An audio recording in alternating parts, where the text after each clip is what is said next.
Hello বন্ধুরা, ভৌতিক পৃথিবী চ্যানেলে আপনাদের সকলকে স্বাগতম। শুরু করছি আজকের গল্প। আজকে আমি যে গল্পটি আপনাদের পাঠ করে শোনাব সেটি হচ্ছে লেখক সৌরদীপ সৌমিত্র চৌধুরীর মোহনা। আশা করছি প্রত্যেকে গল্পটা মন দিয়ে শুনবেন, আর গল্পটি ভালো লাগলে চ্যানেলটি সাবস্ক্রাইব করে প্রত্যেকে আমাদের সঙ্গে থাকবেন। তাহলে শুরু করছি আজকের গল্প।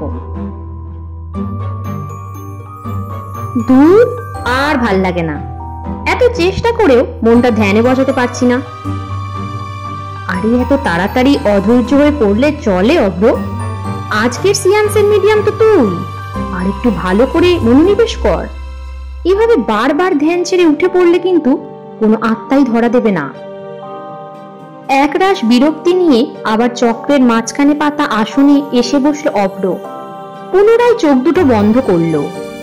নিজের সমস্ত চেতনা এক বিন্দুতে কেন্দ্রীভূত করতে হবে। অনেক কষ্টে এই জায়গার সন্ধান পাওয়া গেছে, কিছুতেই এই সুবর্ণ সুযোগ হাতছাড়া করা যাবে না। জায়গাটার হদিশ শুভজিৎ এনে দিয়েছিল। বহুকালের পুরনো চার্চ, প্রায় 40 বছর ধরে পরিত্যক্ত। শোনা যায় এখানকার প্রধান পাদ্রী ফাদার জোনাথন নাকি ঈশ্বরের আরাধনার আড়ালে নিয়মিত রূপে শয়তানের উপাসনা করতেন, নরবলি দিতেন, পান করতেন শিকারের রক্ত। অবশ্য সবই করতেন লোকচক্ষুর আড়ালে। তবে একদিন এই মাঝবয়সী নান তার সমস্ত কুকীর্তির কথা জানতে পারে। পাছে সব জানাজানি হয়ে যায়। তাই জোনাথন সেই নানকেও নির্মমভাবে হত্যা করে তার মরদেহটা পুঁতে দেয় চার্চের লাগোয়া গোরস্থানে। তবে সেই কথাটা কোনোভাবে ফাঁস হয়ে গেছিল। গ্রামের লোকেরা খেপে গিয়ে সেই নরপিচাস পাদ্রীকে চৌরাস্তায় বেঁধে আগুনে পুড়িয়ে মারে।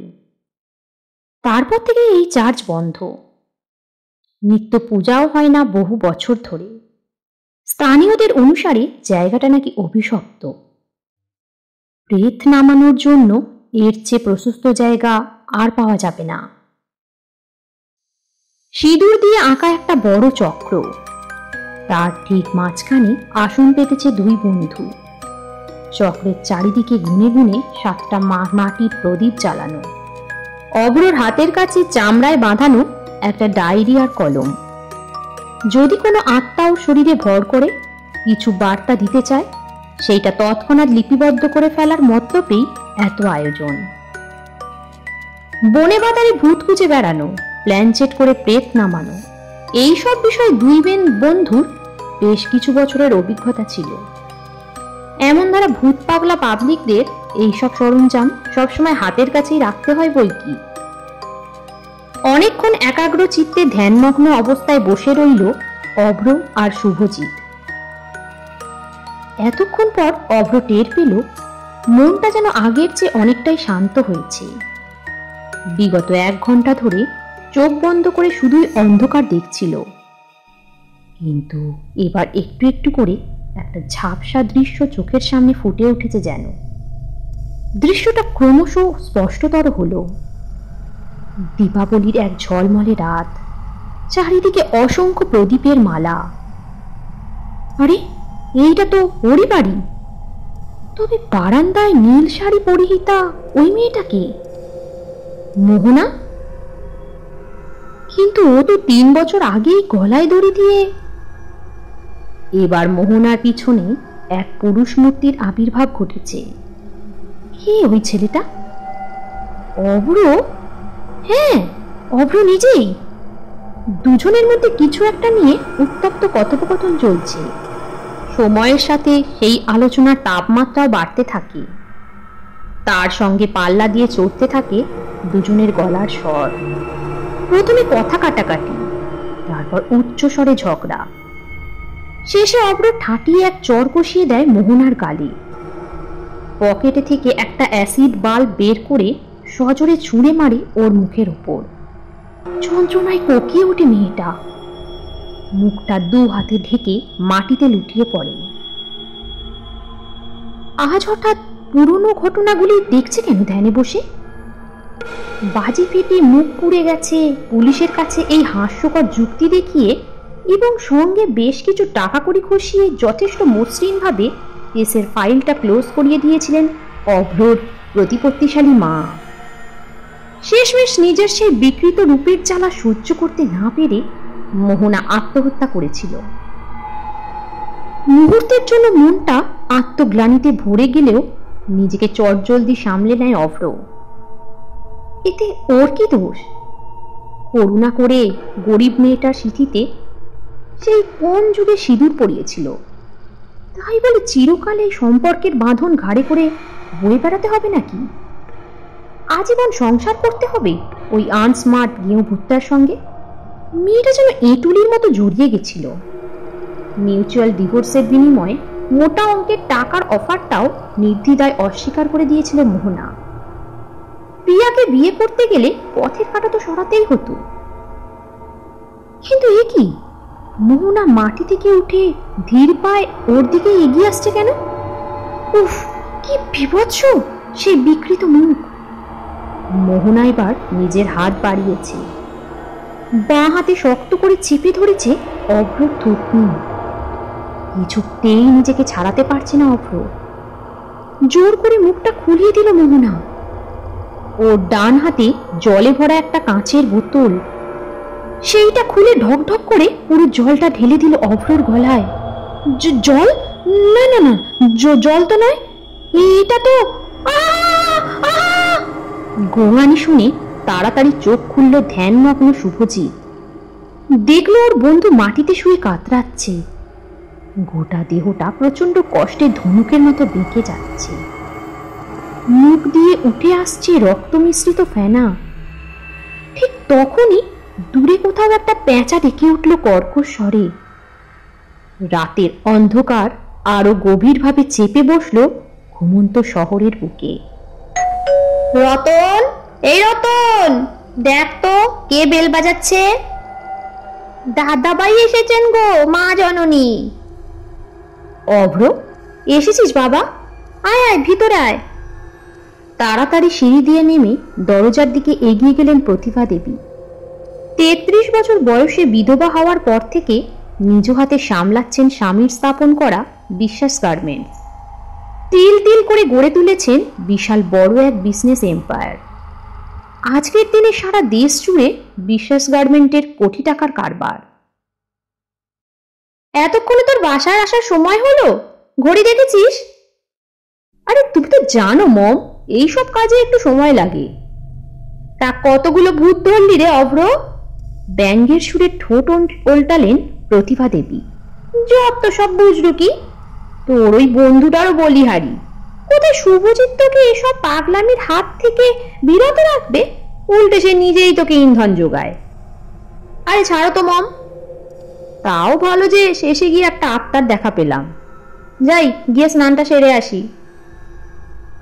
স্নান করবে এই ঠান্ডায়, তাও আবার এত রাতে? আরে আর বলো না, চাষটার যা ছিঁড়ি, ভিতরে শুধুই মাকড়সার জাল আর শুকনো পাতার আস্তরণ। মাটিতে ধুলোবালির মধ্যে আসন পেতে বসতে হয়েছিল। মনে হচ্ছে যেন এখনো জামা কাপড়ে ধুলো কিচকিচ করছে। আচ্ছা যা তবে, কিন্তু গিজারের জলটা ব্যবহার করবি বলে দিলাম। খবরদার যেন ডিসেম্বরের মাসের শীতের এই ট্যাঙ্কের কনকনে জলে স্নান করার বাহাদুরি দেখাতে যাবি না। ততক্ষণ আমি বরঞ্চ পিয়াকে বলছি ডিনার রেডি করতে। ওকে মম। পুত্রবধূকে রাতের খাবার গরম করার আদেশ দিয়ে প্রতিভা দেবী সবে নিজের ঘরে গিয়ে একটু বসেছেন। হঠাৎ বাথরুম থেকে অভ্র ডাক দিল, মম এদিকে আসো তো, মনে হচ্ছে গিজার বিগড়ে গেছে। দ্রুত পায়ে বাথরুমে গিয়ে দেখেন অভ্র টাওয়েল পরে বাথটবের পাশে বেজার মুখে দাঁড়িয়ে আছে। কি হলো, স্নান করলি না? গিজারটা মনে হয় গেছে, এত ঠান্ডা জলে কি আর স্নান করা যায়? কই কই দেখি। এগিয়ে গিয়ে কল খুললেন প্রতিভা দেবী। সঙ্গে সঙ্গে কল থেকে মোটা ধারায় বেরিয়ে আসা উষ্ণ ধুমায়িত জলে পুরো বাথটব ভরে গেল কিছুক্ষণের মধ্যেই। কোথায় গিজার খারাপ হলো? এই তো কি সুন্দর ধোঁয়া ওটা গরম জল পড়ছে। কিন্তু প্রতিভা দেবী মুখ বাঁকালেন। জলে এত উৎকট তীব্র গন্ধ কিসের রে? প্লিজ মম, এসব ধোয়া আর গন্ধের কথা এখন ছাড়ো। গিজারটা সত্যিই বিকল হয়েছে। আগে তুমি জলে হাত ডুবিয়ে দেখো তো, জলটা কিন্তু এক ফোঁটাও গরম হয়নি। স্ট্রেঞ্জ বলে প্রতিভা দেবী জলে হাত চোবালেন। মাই গড! বাথরুমে হাত দেওয়া মাত্রই একটা গগনবিদারী আর্তনাদ করে ছিটকে গেলেন প্রতিভা দেবী। অভ্র ঠোঁটের কোণে এক টুকরো বাঁকা হাসি খেলে গেল। এসব কি আর কি হচ্ছে অভ্র? জলটা, বাবারে, জলটা বেশি গরম হয়ে গেল কি করে?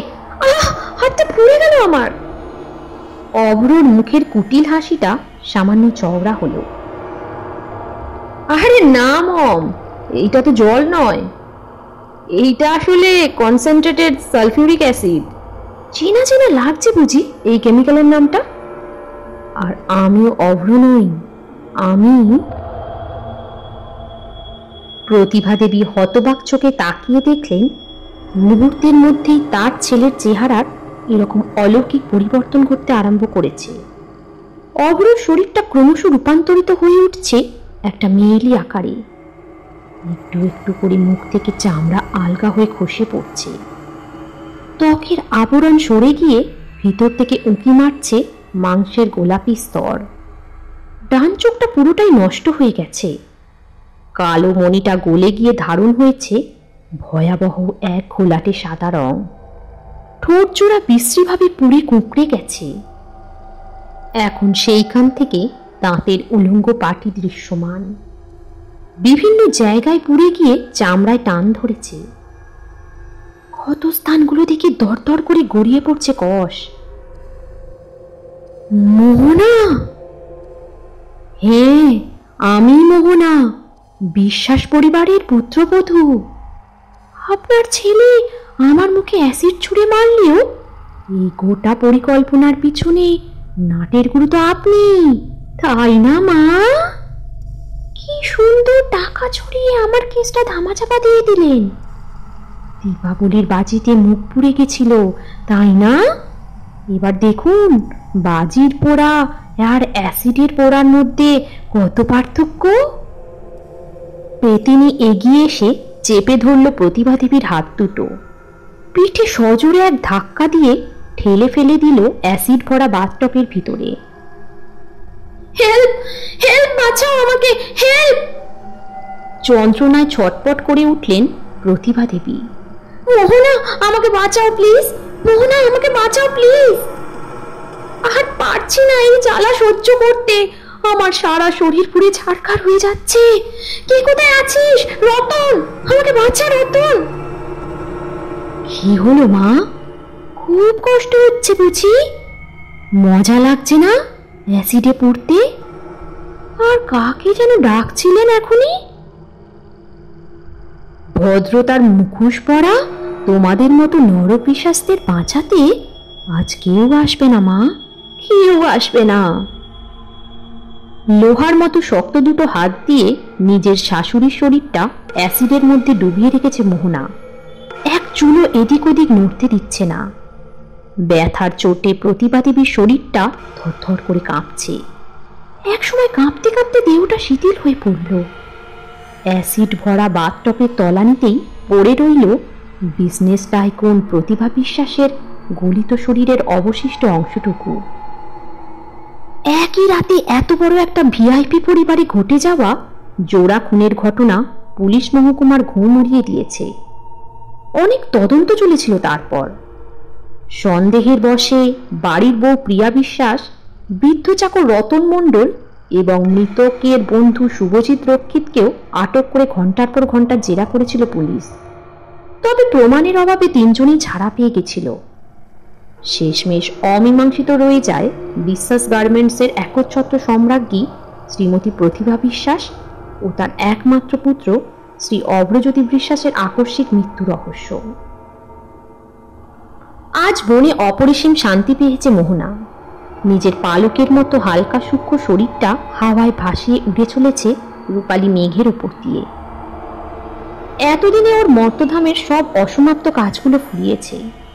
মনের আনন্দে মোহনা উড়ে চলেছে নির্মল জ্যোৎস্নার দেশে, যে দেশে নেই কোনো ঘৃণা, নেই কোনো কষ্ট, নেই সুন্দর কুৎসিত বড়লোক গরিব শহুরে গৃহর ভেদাভেদ, নেই মিলনের আনন্দ, নেই বিরহের যন্ত্রণা। আছে শুধু শান্তি, চিরশান্তি।